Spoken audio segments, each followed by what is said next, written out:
आदान प्रदान। वे दूसरे की थाली में घी ज्यादा दिखता है, कहावत है ना। तो उसी कहावत से प्रेरित होकर ये कहानी सुने। मीरा अपनी सहेली सीमा से कहती है, क्या रे सीमा, तेरे जैसी सास भगवान सबको दे। कोई रोक टोक नहीं, कोई बोलियां नहीं, आराम से रहती है और आराम से रहने देती है। एक मेरी सास है।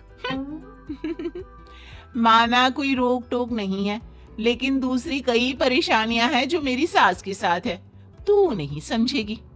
चल अच्छा रखती हूँ, ननद आई है, उसकी खातिरदारी करनी है। मीरा सीमा की सास से काफी इम्प्रेस रहती है। फिर एक दिन सीमा मीरा के घर किसी काम से जाती है। मीरा की सास कहती है, हाँ भाई सीमा, क्या करने आई है? घर में कोई काम धाम नहीं है क्या? सीमा को तो शौक लगता है, ऐसे कोई कैसे बोल सकता है। आंटी, मैं कौन सा कुछ लेने आई हूँ, देने ही तो आई हूँ। ये अचार बनाया था। तभी मीरा आ जाती है। अरे तू अचार लाई है? तेरी सास ने कुछ कहा नहीं? यहाँ मेरे घर पर तो सामान सड़ जाए, लेकिन मेरी सास मजाल है किसी को चवन्नी भी देने दे। अरे क्यों ना बचाऊं चवन्नी, मेरे बेटे की मेहनत की कमाई है। तेरे भरोसे रहूं तो सब लुटा दे। अब ले ले अचार उससे और दफा कर। मीरा सीमा से अचार लेकर उसे बाहर तक छोड़ने जाती है।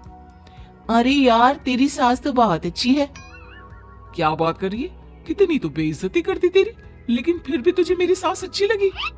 मेरे घर आजा कभी, मेरी सास को देखेगी ना तब पता चलेगा। अरे इससे ज्यादा बुरा क्या हो सकता है। जरूर आऊंगी मैं तेरे घर, लेकिन मैं कुछ लेकर नहीं आ सकती। हाँ, देख रही है ना मेरी सास का हाल। हाँ हाँ, कुछ न लाना, मैं तो कहती हूँ खाली झोला ले आना बस। सीमा चली जाती है। फिर क्या, दोनों अपने काम में लग जाती हैं। लेकिन एक रोज न जाने क्या होता है, मीरा सीमा के घर आती है।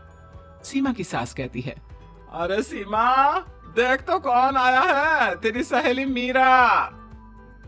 मीरा, आज कैसे यहाँ पर? आजा आजा। और ये हाथ में क्या है तेरा? क्या मतलब? कुछ नहीं आंटी जी, ये तो खाली थैला है। वो क्या है ना, मंडी जा रही थी तो सोचा मीरा से मिलती चलो।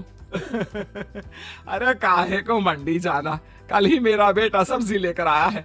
अरे मीरा, जरा सीमा का ये थैला तो भर दे। मीरा घबरा जाती है।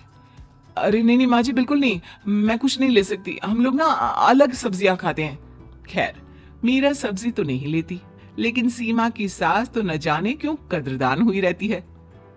अरे मीरा, जरा चिकन मटन बना ले, तेरी सहेली आई है। मैं फोन कर देती हूँ, वो दे जाएगा।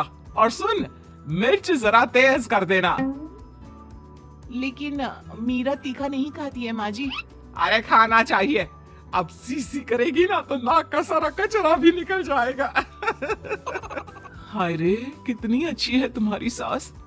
हाँ, तभी आसपास के सारे यहाँ खड़े हो जाते हैं सुबह से ही। अभी 2 मिनट रुक ना, खुद पता चल जाएगा। तभी पड़ोसन आती है। अरे बहन जी, चाय का वक्त हो गया, सोचा चली आऊं आपके घर। अरे क्यों नहीं क्यों नहीं, वो क्या है ना, बहू की सहेली आई है तो चिकन बन रहा है, वो भी लेती जाना। मैं जरा ज्यादा ऑर्डर कर देती हूँ। और हाँ बहू, पकोड़े भी तल ले चाय के साथ। जा जा मीरा बेटी, सीमा की मदद कर दे जरा। मीरा सीमा के पास किचन में जाती है, जहाँ सीमा सास को कोस रही होती है। घर में कितनी मुश्किल से सब्जी और राशन आता है, लेकिन ये नहीं समझेंगी।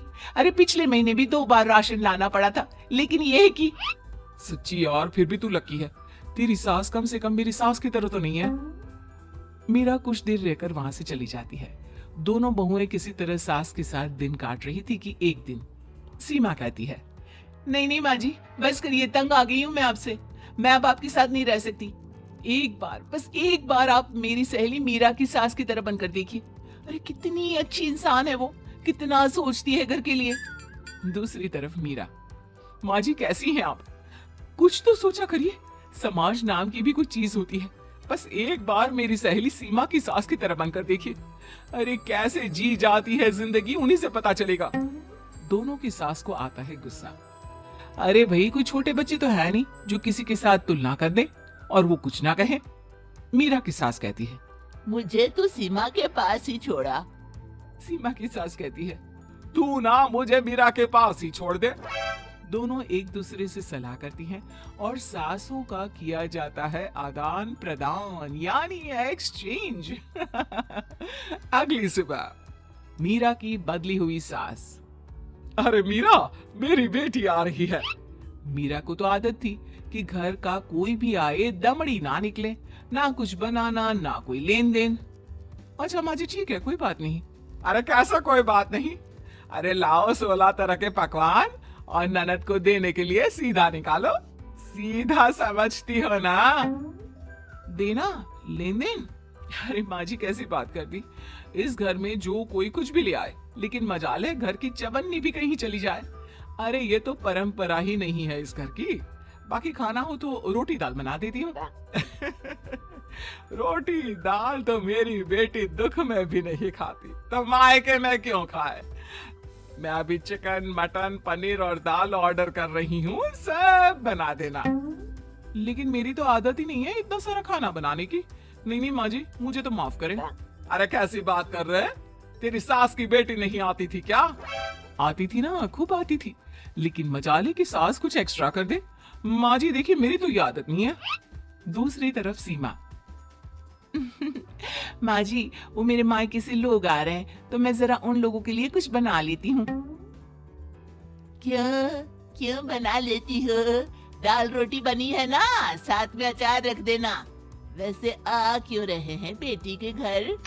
सीमा को तो बहुत बुरा लगता है।